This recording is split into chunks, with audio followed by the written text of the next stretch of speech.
Hello मित्रों, towards education channel में आपका पुनः स्वागत है। और मैं समय के मुताबिक आपको दूसरी video UPSC SSB board biology syllabus को आपके सामने प्रस्तुत करूंगा और इसको आपको पढ़ना देखना है और जैसा लगे मुझे जवाब ज़रूर देना है साथियों। क्योंकि हम जो पीजीटी टीजीटी की तैयारी करते हैं तो हमें सिलेबस महत्वपूर्ण है। सिलेबस को हमें कंप्लीट करना है। उसी सिलेबस को मैं पहले बताऊंगा, फिर सिलेबस के हिसाब से आपको आगे की तैयारी भी कराऊंगा। और ये तैयारी निःशुल्क होगी, इसका कोई चार्जेज नहीं होगा। यूपीएसएसबी बोर्ड बायोलॉजी सिलेबस जंतु विज्ञान जूलॉजी विभिन्न संघों के निम्नलिखित प्रतिनिधियों का वर्गीकरण करना है। आपको उनका स्वभाव पढ़ना है, संघों का संरचना पढ़नी है तथा जीवन चक्र पढ़ना है। प्रोटोजोआ जैसे protozoa entamoeba plasmodium paramecium euglena protozoa तथा उनके द्वारा उत्पन्न रोग पोरीफेरा ल्यूकोसोलेनिया और sycon. Coelenterata hydra obelia aurelia helminthes fasciola taenia ascaris helminthes तथा उनके द्वारा उत्पन्न रोग एनिलिडा नीरिस फेरिटोमा पोस्टुमा जोंक या लीच। आर्थ्रोपोडा तिलचट्टा मस्का मच्छर झींगा कीटों का आर्थिक महत्व मोलस्का यूनियनो पाइला एकाइनोडर्मेटा सितारा मछली और इस सितारा मछली के बाद हम यहाँ पर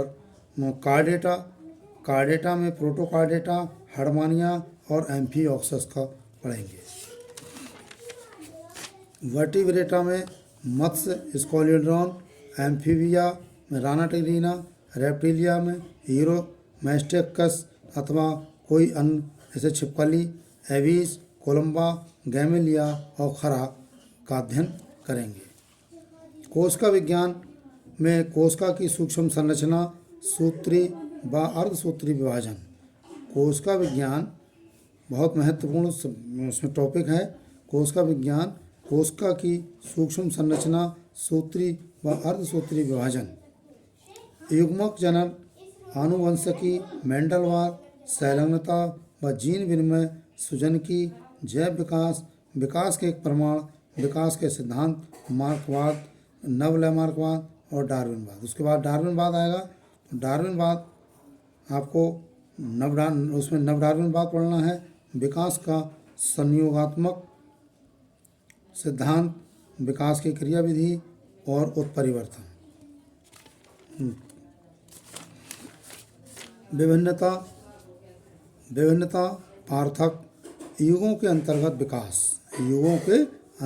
विकास, मानव का विकास, पारिस्थितिकी तंत्र की मूल धारणा, मुख्य पारिस्थितिकी प्रखंड, फिर को प्रदूषण का सामान्य ज्ञान, शरीर क्रिया विज्ञान व जैव रसायन, पाचन क्रिया, श्वसन क्रिया, परिसंचरण व रुधिर उत्सर्जन, तंत्रिकीय संचालन तथा अंतःवासीय तंत्र का प्रारंभिक ज्ञान, ये आपका अध्ययन कराया जाएगा।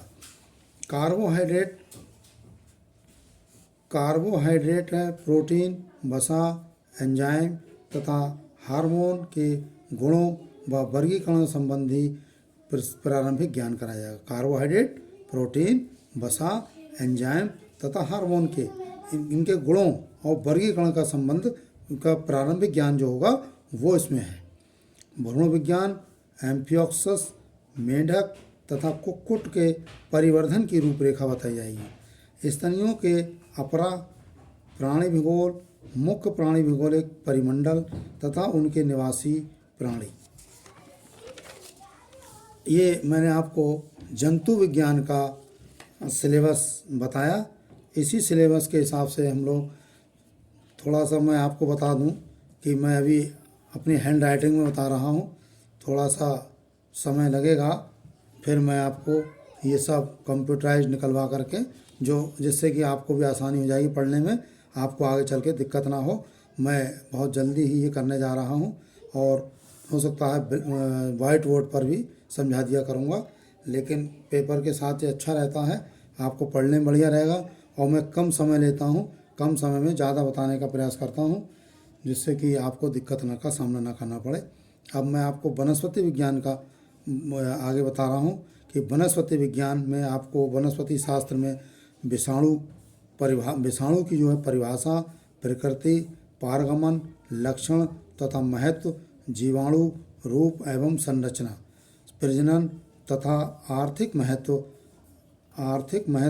लाइकेन और समन्वय तथा आर्थिक महत्व इनका पढ़ना है। ये विषाणु की परिभाषा, प्रकृति, पारगमन, लक्षण और तथा महत्व पढ़ना है। फिर इसमें हमें जीवाणु में पढ़ना है एवं संरचना, रूप और संरचना पढ़ना है। प्रजनन पढ़ना है, आर्थिक महत्व पढ़ना है जीवाणु में, लाइकेन में और समन्वय तथा आर्थिक महत्व पढ़ना है। लाइकेन का जो है समन्वय और आर्थिक महत्व पढ़ना है।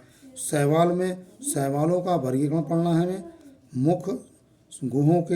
मुख्य सूहों के विशिष्ट लक्षण जैसे नील हरित शैवाल है, ब्लू ग्रीन एल्गी एवं झूरी शैवाल, नॉस्टॉक में Chlamydomonas, डोगोनोरा, Volvox, Ulothrix, spirogyra.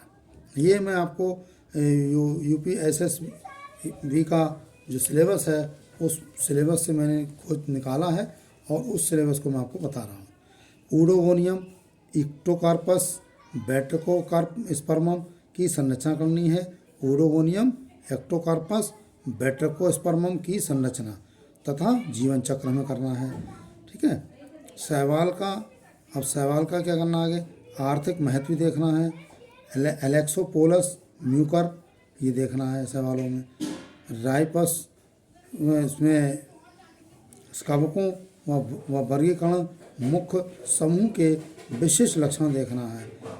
Pythium, Albugo, सैक्रोमाइसिटीज और पेंटिसिलियम, पक्सीनियम, एगेरिकस की प्रकृति, संरचना, प्राप्ति तथा जीवन चक्र देखना है। एगेरिकस की प्रकृति, संरचना, प्राप्ति, कहाँ से प्राप्त हुआ है तथा जीवन चक्र देखना एगेरिकस में। ये ध्यान चीज़ देखनी कि एगेरिकस जब हम पढ़ना है तो एगेरिकस में क्या क्या पढ़ना है कि एगेरिकस की प्रकृति पढ़ना है और संरचना पढ़ना है, प्राप्ति कहाँ से प्राप्त हुआ है और इसका जीवन चक्र पढ़ना है। उसके बाद कवक में आ जाइए। कवक का आर्थिक महत्व पढ़ना है। कवक का ब्रायोफाइटा पढ़ना है, वर्गीकरण करना है। इसमें ब्रायोफाइटा का वर्गीकरण पढ़ना है। मुख्य समूह के लक्षण पढ़ना है। मुख्य समूह जो है उनके लक्षण पढ़ना है। रिक्सिया है, मार्केंसिया है, फ्यूनेरिया है, इनकी प्राप्ति और जीवन चक्र पढ़ना है। रिक्सिया, मार्केंसिया तथा फ्यूनेरिया की प्राप्ति और जीवन चक्र पढ़ना है। क्या पढ़ना? रिक्सिया, मार्केंसिया, फ्यूनेरिया की प्राप्ति और जीवन चक्र हमें इसका अध्ययन करना है। ठीक है। टेरिडोफाइटा। अब टेरिडोफाइटा में क्या है, वर्गीकरण, मुख्य समूह के लक्षण पढ़ना है। टेरिडोफाइटा में हमें टेरिडोफाइटा का वर्गीकरण पढ़ना है, इसके मुख्य समूह के लक्षण पढ़ना है। एक लाइकोपोडियम में से लॉजेनेहा, इक्विसिटम तथा मार्सिलिया की प्राप्ति, संरचना व जीवन चक्र पढ़ना है। ये इसमें हमें टेरिडोफाइटा में लाइकोपोडियम से पढ़ना है और इकोसिटम में जो है मार्सिलिया तक की प्राप्ति, संरचना तथा जीवन चक्र पढ़ना है। एक कई जीवन चक्र भी होंगे हमारे पास। अनावृत बीजी वर्गीकरण, मुख्य समूह के लक्षण, साइकस तथा पाइनस की प्राप्ति। ये इस तरीके से हमें इतना अध्ययन करना है इस सिलेबस के आधार पर। अब मैं आगे सिलेबस के आधार पर ही आपको आगे से जो है पढ़ाना शुरू करूँगा और वो पढ़ाऊँगा जब मैं इसकी कंप्यूटराइज्ड कॉपी लेकर के आऊँगा टाइप करी हुई, जिसमें पढ़ाने में जिससे आपको देखने में दिक्कत ना हो, क्योंकि राइटिंग समझ में भी नहीं आता है हर किसी के। और मैं बहुत ही जल्दी ये काम करने जा रहा हूँ। साथियों, मुझे आपसे भी सहयोग की आवश्यकता है। मुझे सहयोग दें। सहयोग के लिए शेयर करें और लाइक करें और सब्सक्राइब जरूर करें। इसी के साथ मैं आपसे विदा लेता हूँ। जय हिंद, जय भारत।